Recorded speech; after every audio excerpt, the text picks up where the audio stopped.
In the unforgiving wilderness of the American frontier, where civilization ended at the last trading post and death lurked behind every mesa, few men dared to venture alone into Apache territory. Those who did rarely returned to tell their tales. But sometimes, just sometimes, a man would emerge from that forbidden land forever changed, not by death, but by something far more powerful and mysterious. This is the true account of Samuel Sam Mitchell, a bounty hunter whose pursuit of justice led him into the hands of a tribe where ancient customs ruled supreme, and where the fierce Queen Ayana would decide whether he lived as a captive, died as an enemy, or became something he never imagined possible. What happened in those sacred canyons would challenge everything he believed about survival, honor, and the untamed heart of a woman who commanded warriors with nothing but her will and her wisdom. Samuel Mitchell wiped the sweat from his brow as he guided his horse through the narrow canyon pass. The Arizona sun beat down mercilessly, turning the rocky terrain into a furnace that seemed to cook everything in sight. His leather vest stuck to his back, and his throat felt like sandpaper despite the water he had rationed carefully from his canteen. The bounty poster crinkled in his saddlebag with each step his mare took, reminding him why he had ventured this deep into Apache territory. $300. That was the price on Jake Morrison's head, dead or alive. Morrison had robbed the First National Bank in Tucson, killed 2 guards, and disappeared into the wilderness like smoke. Most bounty hunters had given up the chase weeks ago, but Sam was different. He had tracked men across 3 territories, through blizzards and sandstorms, and he never returned empty-handed. This time would be no exception. The tracks he had been following for 2 days were still fresh. Morrison's horse left distinctive marks thanks to a cracked left rear shoe, and Sam could see where the outlaw had stopped to water his mount at a small spring earlier that morning. He was close now, maybe only hours behind his quarry. The anticipation made his heart beat faster despite the heat. Sam's mare suddenly lifted her head, ears pricked forward. Something had caught her attention. He reined her to a stop and listened carefully, but heard nothing except the whisper of wind through the rocks and the distant cry of a hawk circling overhead. Still, his instincts told him something was wrong. In 15 years of tracking dangerous men, those instincts had kept him alive more times than he could count. He dismounted slowly, keeping one hand near his Colt revolver. The canyon walls rose high on both sides, creating shadows that could hide a dozen men. Perfect terrain for an ambush. Sam had been so focused on following Morrison's trail that he might have walked straight into a trap. He cursed himself for his carelessness as he led his horse forward on foot, studying every boulder and crevice. The attack came without warning. One moment Sam was alone in the canyon, and the next he was surrounded by painted warriors who seemed to materialize from the very rocks themselves. Their faces were decorated with white and red war paint, and they moved with a silence that defied belief. Before Sam could draw his weapon, a heavy war club struck him behind the ear, and darkness claimed him. When consciousness returned, Sam found himself bound hand and foot with rawhide strips that cut into his wrists when he tried to move. His head throbbed with a pain that made his vision blur, and his mouth tasted of blood and dust. He was lying on his side in what appeared to be a cave, though dim light filtered in from somewhere beyond his line of sight. The air was cooler here, carrying the scent of wood smoke and something else he could not identify. Voices spoke in a language he did not understand, the words flowing like water over stones. Apache, he realized with a chill that had nothing to do with the temperature. He had heard stories about what happened to white men who fell into Apache hands, and none of those stories ended well. Sam tested his bonds carefully, but whoever had tied him knew their business. The rawhide would only tighten if he struggled. Footsteps approached, and Sam closed his eyes, pretending to still be unconscious. Maybe he could learn something useful about his captors. 2 sets of feet stopped near him, and the voices continued their conversation. One speaker was clearly older, his words carrying the authority of command. The other sounded younger, perhaps even argumentative. Sam wished he could understand what they were discussing, but the Apache language remained as mysterious to him as the hieroglyphics he had once seen in a museum. A hand grabbed his shoulder and rolled him onto his back. Sam kept his eyes closed and his breathing steady, but the older voice spoke again, this time with unmistakable amusement. Something prodded his ribs, not gently, and Sam realized his deception had been discovered. He opened his eyes and found himself staring up at two Apache warriors. The older man had gray streaks in his long black hair and scars that spoke of many battles. His dark eyes held intelligence and a hardness that came from surviving in one of the most unforgiving landscapes on Earth. The younger warrior was perhaps 25, with the lean build of a runner and the quick movements of a predator. Both men studied Sam with the intense focus of hunters examining their prey. The older warrior said something that sounded like a question. When Sam did not respond, the man switched to broken English. "You speak white man's tongue only?" "That's right," Sam replied, his voice hoarse from thirst. "Water. Please." The two warriors exchanged glances, and the younger one said something sharp in Apache. The older man held up a hand, clearly telling his companion to be quiet. He reached for a skin bag and poured a small amount of water into Sam's mouth. It was warm and tasted of leather, but it was the most wonderful thing Sam had ever experienced. "You hunt in our lands," the older warrior said. His English was better than Sam had expected. "You follow horse tracks through sacred places." "I'm following a criminal," Sam explained, hoping honesty might save his life. "A white man who killed innocent people. I don't want any trouble with your tribe." The younger warrior spat and said something that clearly expressed his opinion of Sam's explanation. The older man listened, then looked down at Sam again. "My son believes you lie. He thinks you scout for army, or maybe you seek gold in our mountains." "I'm a bounty hunter," Sam insisted. "The man I'm tracking robbed a bank in Tucson. Check my saddlebags. You'll find the wanted poster." The older warrior nodded slowly. "We find paper with picture. Also find badge from sheriff office." Sam's heart sank. He had forgotten about the deputy sheriff badge he carried, a relic from his brief time wearing a star in New Mexico territory. To these men, it would look like proof that he worked for the government that had been trying to destroy their way of life for decades. "That's old," Sam said quickly. "I haven't been a lawman for 3 years. I work for myself now." The conversation that followed between the two warriors was longer and more heated than before. Sam caught the word death in English several times, and his blood ran cold.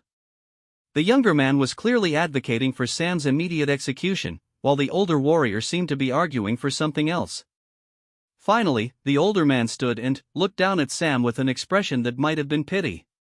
"My son wants your scalp," he said matter-of-factly. "He has good reasons. White men killed his wife last winter when soldiers attacked our winter camp. But I tell him decision is not ours to make." "Whose decision is it?" Sam asked, though he was not sure he wanted to know the answer. "Our queen must decide your fate. She judges all captives taken in our lands." The warrior's scarred face showed no emotion. "You will be taken to her tomorrow. Pray to your white man's God that she finds you worthy of life." Sam's mind raced. A queen? He had never heard of Apache tribes being ruled by women, but his knowledge of their customs was limited. Perhaps this was some kind of war chief or medicine woman. Whoever she was, his life now depended on her judgment, and he had no idea what criteria she would use to make her decision. The two warriors left him alone in the cave, taking the water bag with them. Sam could hear guards talking quietly outside, and he knew escape was impossible even if he could free himself from the bonds. He was deep in Apache territory now, surrounded by warriors who could track a shadow across solid rock. His only hope was to somehow convince this queen that he was worth more alive than dead. As the hours passed and darkness fell outside the cave, Sam found himself thinking about his life with unusual clarity. He had been alone for so long, drifting from town to town, job to job, that he had almost forgotten what it felt like to belong somewhere. His parents were dead, killed by cholera when he was 16. He had no wife, no children, no close friends who would mourn his passing. In many ways, he was already a ghost, moving through the world without leaving much trace of his existence. But he was not ready to die. Not like this, not when he had finally found work that gave his life some purpose. Bringing criminals to justice might not be the noblest calling, but it was honest work that helped protect innocent people. If this Apache queen was truly wise, perhaps she would understand that. The sound of approaching footsteps interrupted his thoughts. A young Apache woman entered the cave, carrying a clay bowl and what looked like strips of dried meat. She was perhaps 18 or 19, with long black hair braided with colored beads and a face that was both beautiful and serious. Her deerskin dress was decorated with intricate beadwork that caught the light from the small fire burning near the cave entrance. She knelt beside Sam and held the bowl to his lips. It contained some kind of thin soup or broth that tasted of corn and herbs. After he had drunk it all, she offered him pieces of the dried meat, feeding him by hand since his wrists were still bound. Her touch was gentle but impersonal, like someone caring for an injured animal. "Thank you," Sam said when he had finished eating. The young woman looked at him with surprise, as if she had not expected him to speak. Her dark eyes studied his face for a long moment, and Sam had the uncomfortable feeling that she was seeing things about him that he did not know himself. "You are not afraid," she said in careful English. Her voice was soft but clear, with only a slight accent. "I'm terrified," Sam admitted. "But fear won't change anything." She tilted her head slightly, considering his words. "Most white captives beg or threaten. Some try to escape. You do neither. Would begging help?" "No." Her answer was simple and final. "Then, why waste the energy?" Sam studied her face, looking for any clue about what tomorrow might bring. "You speak English very well. I lived at mission school for 3 years when I was child. Before I understood that white men's God had no power in Apache lands." There was no bitterness in her voice, only a statement of fact. Sam nodded, not knowing what to say to that. The mission schools were supposed to civilize Indian children, but, from what he had heard, they mostly succeeded in making those children feel like strangers in both worlds. The young woman stood and gathered her things. "Sleep if you can," she advised. "Tomorrow will bring many questions, and our queen does not forgive those who waste her time with foolish answers." "Wait," Sam called as she reached the cave entrance. "What is your queen like? What should I expect?" The woman paused and looked back at him. For the first time, something that might have been a smile touched the corners of her mouth. "Expect nothing," she said. "Ayana is like no woman you have ever known, white or Apache. She will see your heart in the first moment, and there is no lie that can hide from her eyes." With that cryptic warning, she disappeared into the night, leaving Sam alone with his thoughts and fears. Outside the cave, coyotes began their evening song, and, somewhere in the distance, a night bird called mournfully. Sam closed his eyes and tried to rest, but sleep seemed as distant as his freedom. Queen Ayana. The name rolled around in his mind like a prayer or a curse. By tomorrow's sunset, she would decide whether he lived or died, and there was nothing he could do to influence that decision except be honest and hope for mercy from a woman who ruled warriors in a land where mercy was often seen as weakness.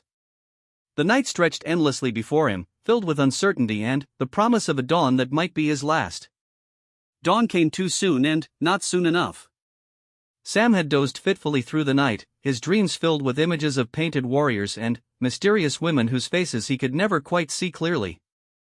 When the guards came for him, cutting his ankle bonds but leaving his wrists tied, he felt as ready as any man could be to face his possible executioner. They led him through a maze of narrow passages between towering red rock formations that seemed to glow in the early morning light. Sam marveled at the hidden beauty of this place even as he walked toward what might be his death. Crystal-clear springs fed pools of water so blue they looked like pieces of fallen sky, and ancient pictographs decorated cave walls with stories of hunts and battles fought long before any white man had set foot in this territory. The Apache settlement was unlike anything Sam had expected. Instead of the temporary camps he had heard described by Army scouts, this was clearly a permanent community built into the natural contours of a hidden canyon. Adobe structures blended seamlessly with cave dwellings carved into the cliff faces, connected by paths and ladders that would be nearly invisible to anyone unfamiliar with their layout. Gardens of corn, beans, and squash grew in terraced plots wherever soil and water could be found, tended by women whose skilled hands had transformed this desert fortress into something approaching paradise. Children stopped their games to stare at the white captive, their dark eyes wide with curiosity rather than fear.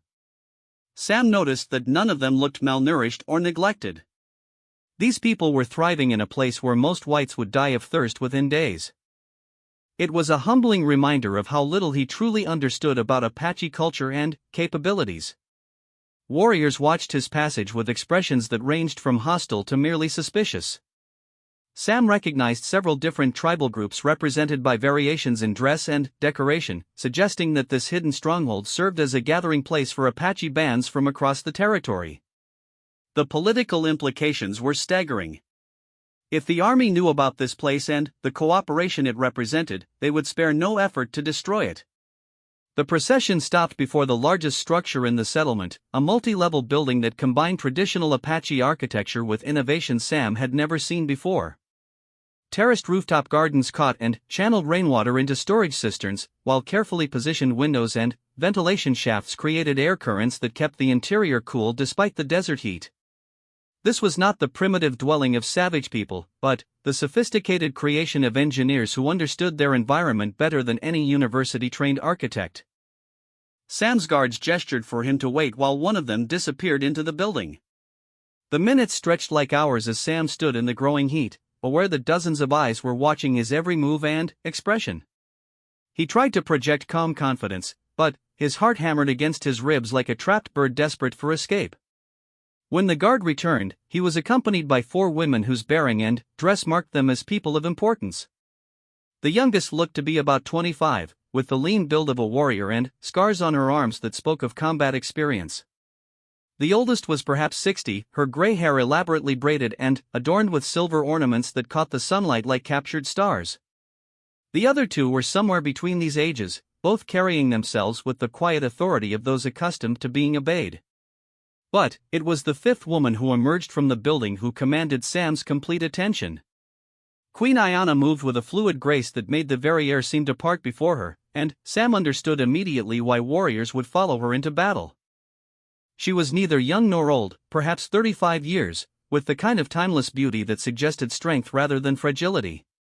Her long black hair was braided with beads of turquoise and silver, and her doeskin dress was decorated with intricate quillwork that must have taken months to complete. What struck Sam most forcefully were her eyes. They were the deep brown of rich earth after rain, but they held depths that seemed to see everything and judge nothing hastily. When those eyes settled on him, Sam felt as if she were looking directly into his soul, cataloging every secret and weakness he had ever tried to hide.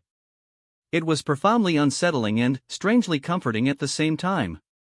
"Remove his bonds," she said in English that was perfect except for a slight accent that made her words sound almost musical. A man should face judgment with dignity.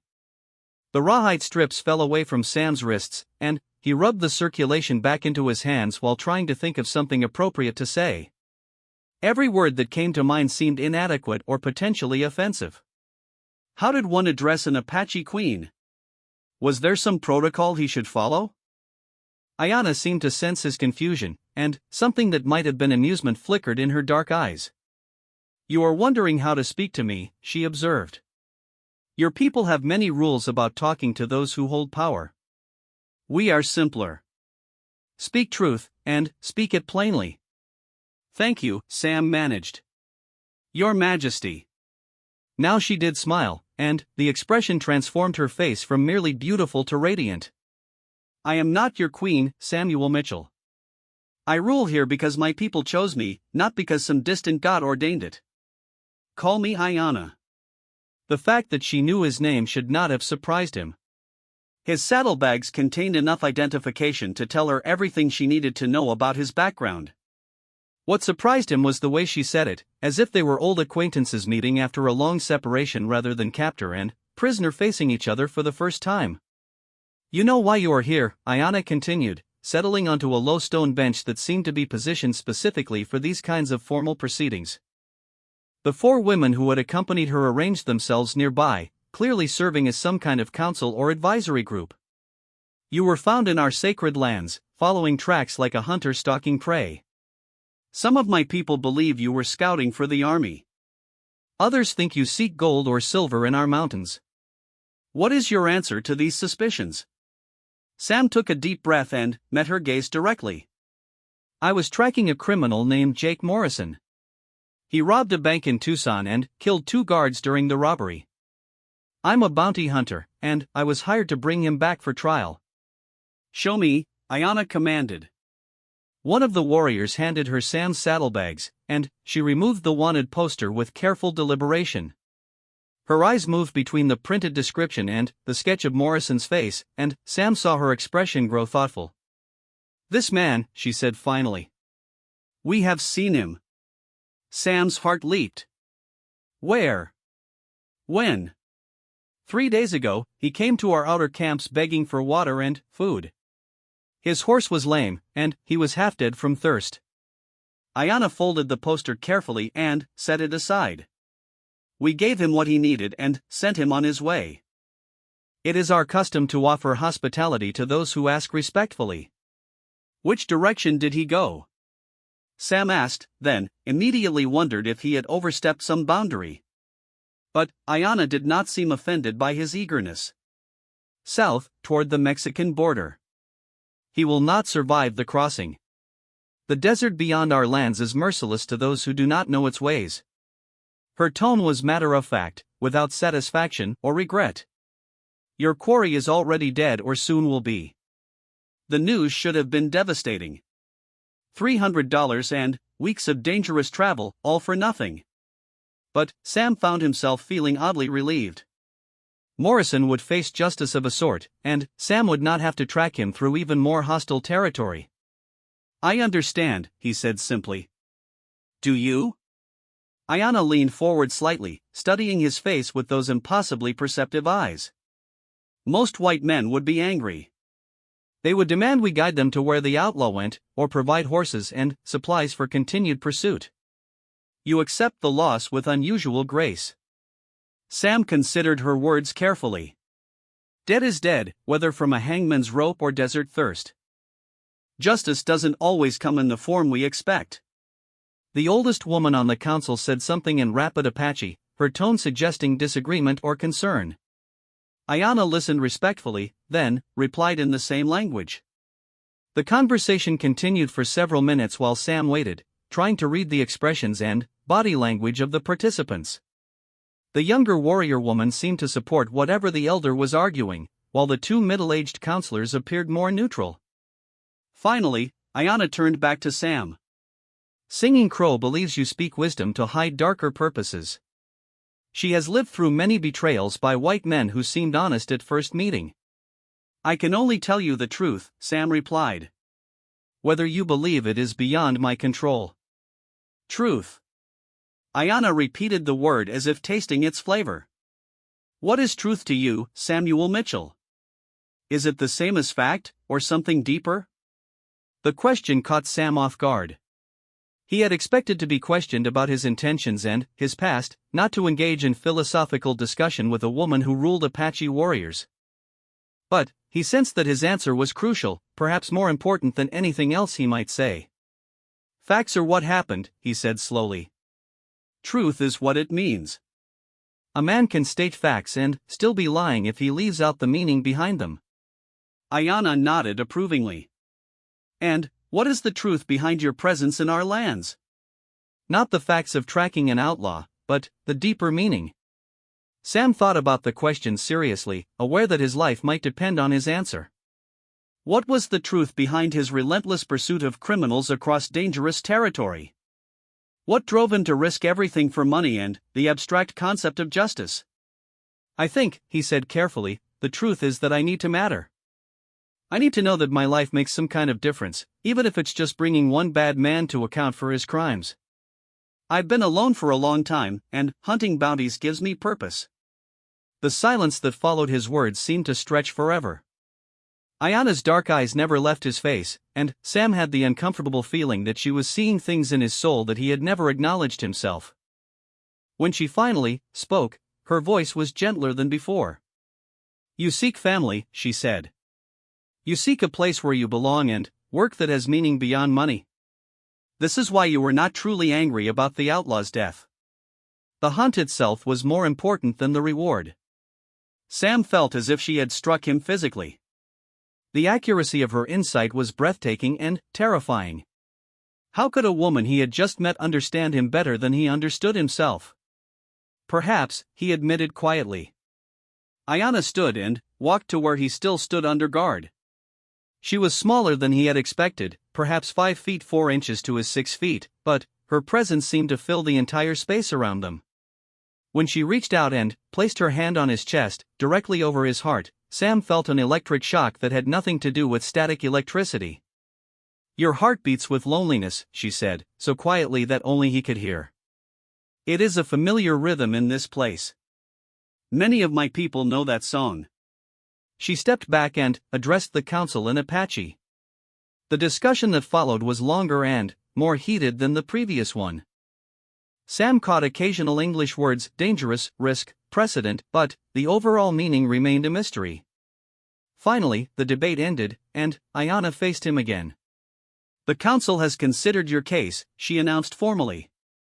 "Singing Crow believes you should be executed as a potential spy. Stormbringer thinks you should be released with a warning never to return. Windwalker suggests keeping you as a prisoner until we are certain of your intentions. Moonshadow proposes a different solution entirely." Sam's mouth went dry. "What solution?" "She believes you should be given a chance to prove your worth to our people. If you succeed, you would be adopted into the tribe as a full member. If you fail..."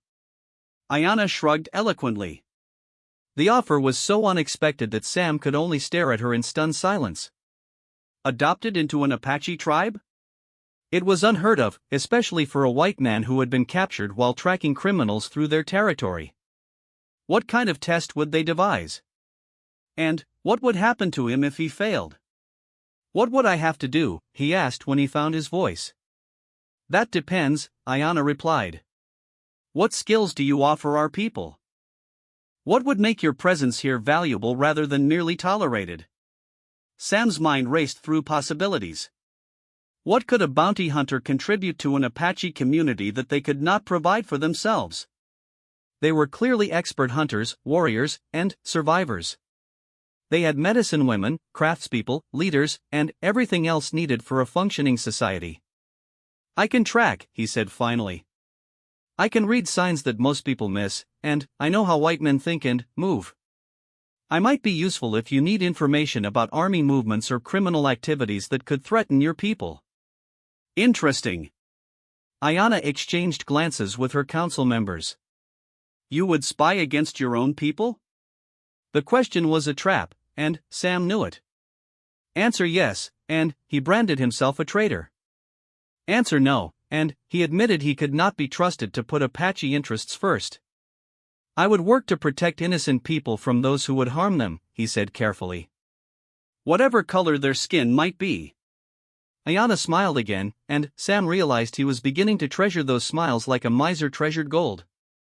A diplomatic answer. But this is not a time for diplomacy. We need truth, remember? Sam took a deep breath and stepped fully into the abyss of uncertainty. "If I became one of your people, then your people would become mine.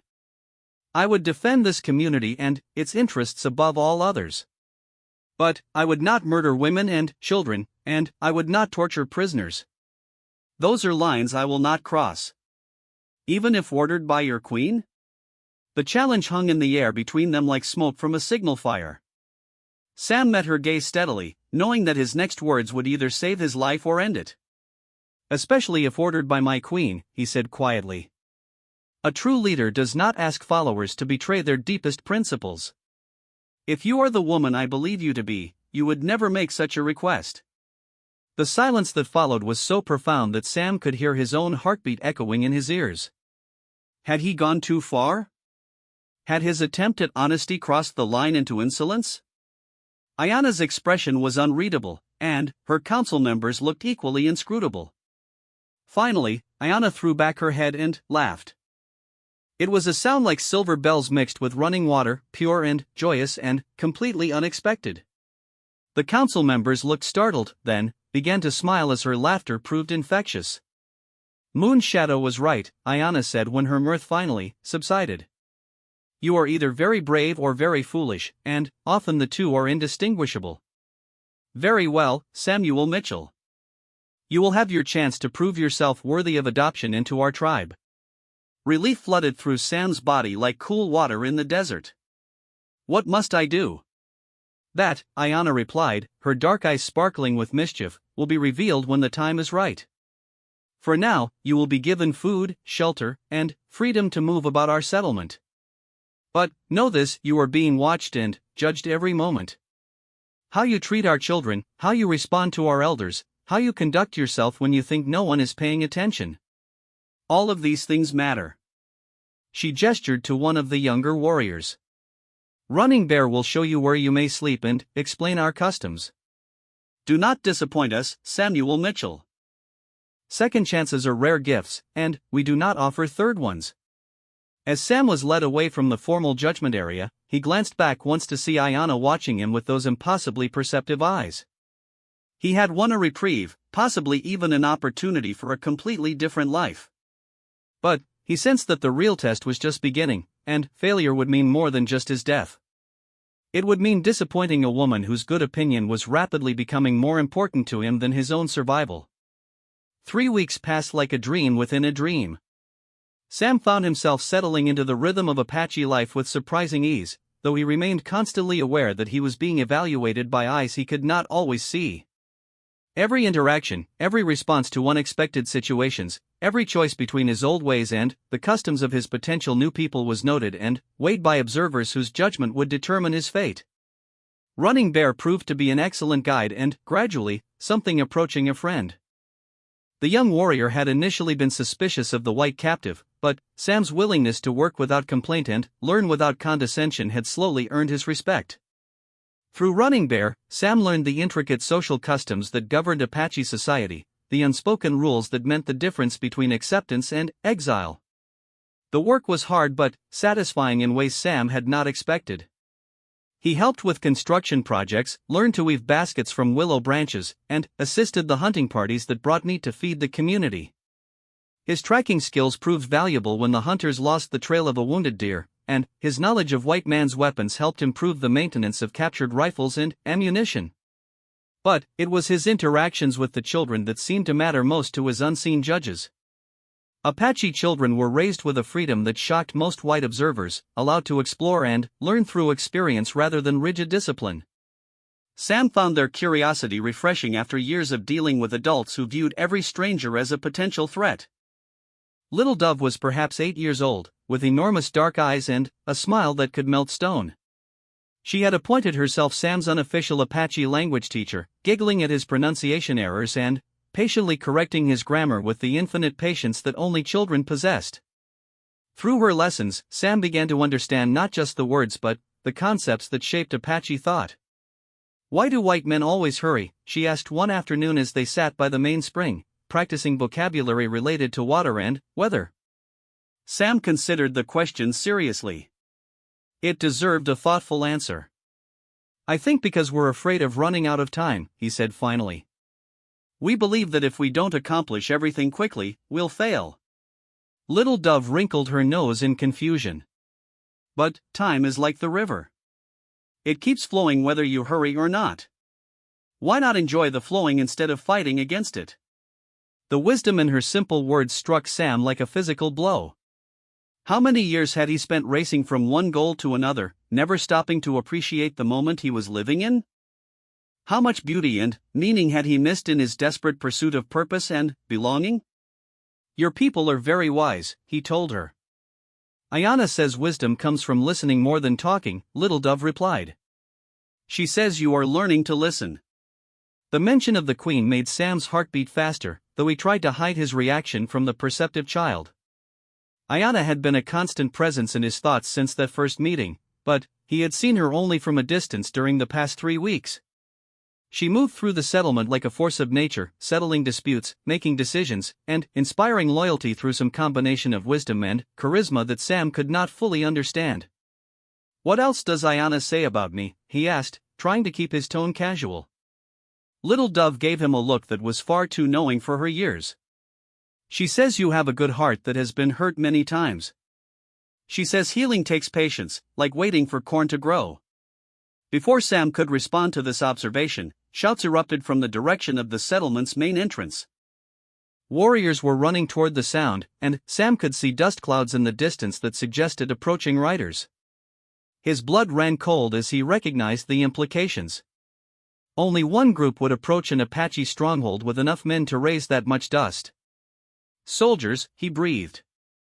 Little Dove's eyes went wide with fear, and Sam scooped her up without thinking, carrying her toward the nearest shelter as warriors raced past them toward defensive positions.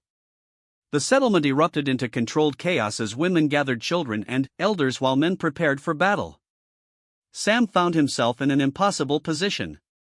If he helped defend the Apache settlement, he would be fighting against his own people, marking himself as a traitor to the country of his birth.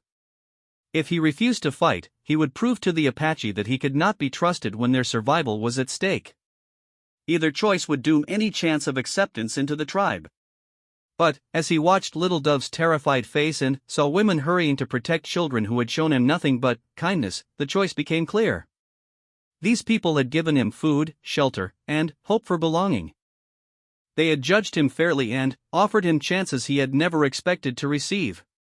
Whatever happened next, he could not stand by and watch them be slaughtered.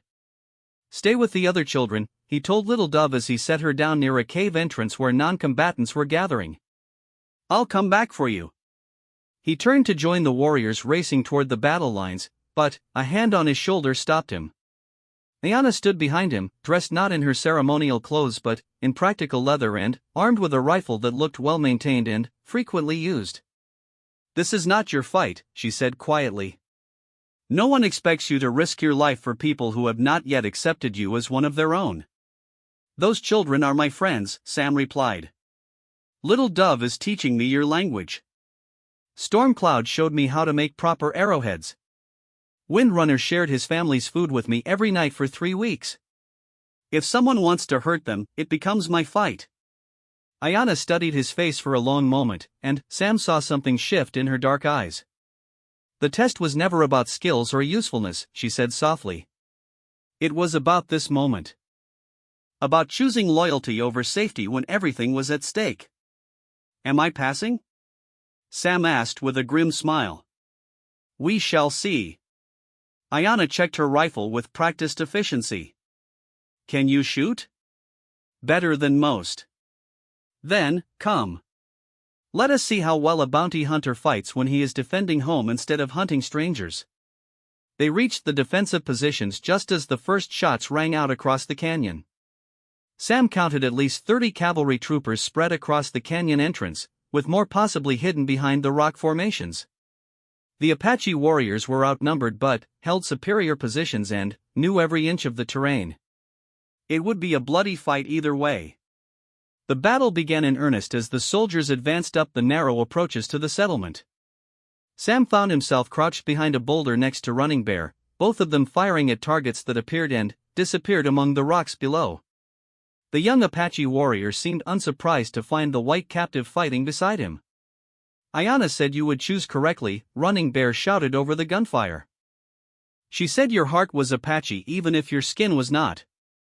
Sam had no time to consider the implications of that statement. A trooper had worked his way up the left flank and was taking aim at the women and children near the cave entrance. Sam's rifle barked, and the soldier tumbled backward into the rocks below. The threat was eliminated, but more were taking his place. The fighting continued for what felt like hours but was probably less than one. The Apache defense was skillful and determined, but the soldiers kept advancing through sheer weight of numbers. Sam's ammunition ran low, and he found himself using a captured cavalry carbine when his own rifle fell silent. It was Ayana who turned the tide of battle. While the men held the defensive positions, she led a group of women and older children in a flanking maneuver that brought them behind the attacking soldiers. The surprise was complete, and the crossfire from both directions broke the cavalry charge and sent the survivors retreating down the canyon. "They will return with more men," Ayana said as the defenders gathered to count their casualties and assess the damage. "This settlement is no longer safe." Sam looked around at the place that had begun to feel like home and felt a profound sadness at the thought of abandoning it. "Where will your people go?" "There are other hidden places," Ayana replied.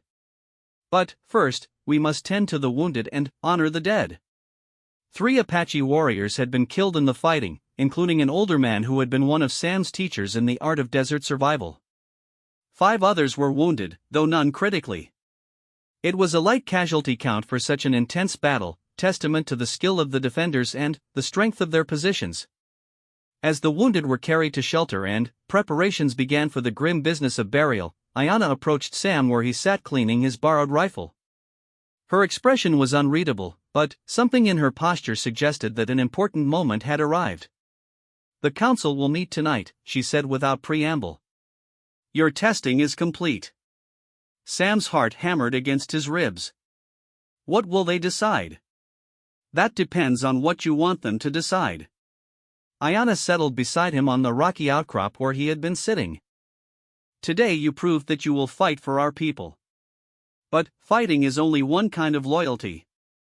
The deeper question is whether you can truly become Apache in your heart, not just your actions." "What does that mean?" Ayanna was quiet for a long moment, her dark eyes fixed on the distant mountains where the sun was beginning to set. When she spoke, her voice was soft but clear. "It means letting go of the man you were before you came to us. It means accepting that Samuel Mitchell the bounty hunter died today in battle, and that someone new must take his place. It means choosing a new name, a new identity, a new way of understanding the world and your place in it." Sam felt as if he were standing at the edge of a vast canyon, preparing to leap across a gap that might be too wide to bridge. Everything familiar and comfortable would be left behind if he took that step. His old life, his old profession, his old understanding of right and wrong, all of it would have to be abandoned for something entirely unknown. "And if I cannot make that choice," he asked. "Then, you will be given supplies and a horse, and allowed to leave with honor," Ayanna replied. No shame would attach to such a decision. Not every person is meant to transform themselves so completely. Sam thought about Little Dove's lessons, about Running Bear's growing friendship, about the satisfaction of building something lasting instead of chasing shadows across empty territory. He thought about the moment when he had chosen to fight for the Apache children instead of staying neutral, and how right the choice had felt despite its dangers. Most of all, he thought about the woman sitting beside him, whose wisdom and strength had shown him possibilities for life that he had never imagined before. Ayanna represented everything he had been unconsciously seeking during his years of lonely wandering: purpose, belonging, and the chance to matter to people who would remember his name after he was gone. "If I choose transformation," he said slowly, "what happens between us?" Ayanna turned to look at him directly, and Sam saw vulnerability in her dark eyes for the first time since they had met.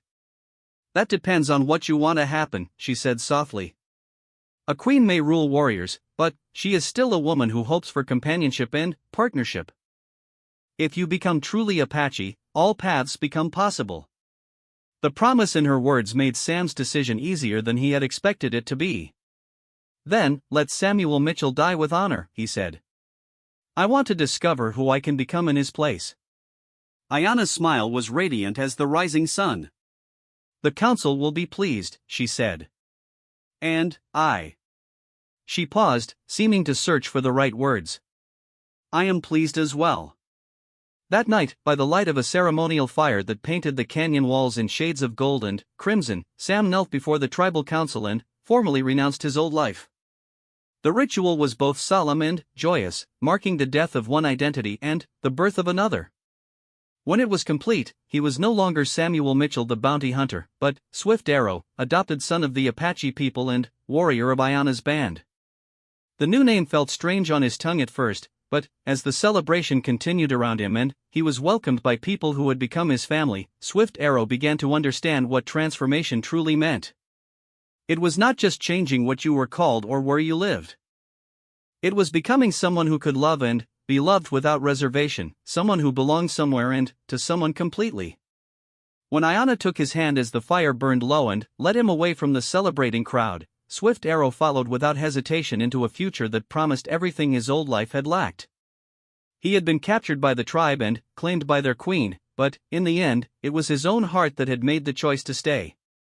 The Wild West would continue its violent dance of expansion and resistance, but Swift Arrow would face whatever came next as part of something larger than himself, protected by love and strengthened by belonging. Samuel Mitchell, the lonely bounty hunter, was dead and buried. In his place stood a man who had finally found his home.